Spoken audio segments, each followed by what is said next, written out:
ดีพี่น้องชาววาว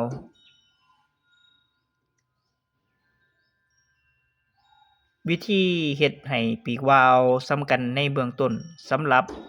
อาจารย์วาวที่มีความชำนาญก็เป็นเรื่องสบายๆแต่สำหรับมือใหม่ก็อาจสิเจอปัญหานี้หลักการเฮ็ดให้ตรงในเบื้องต้น1ให้เราเลือกไม้ไผ่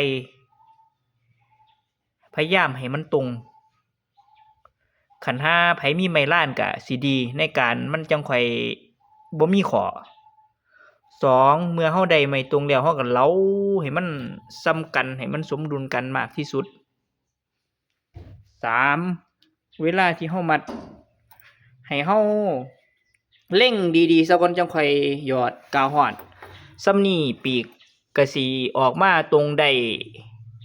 ดีขึ้นเท่าที่ควร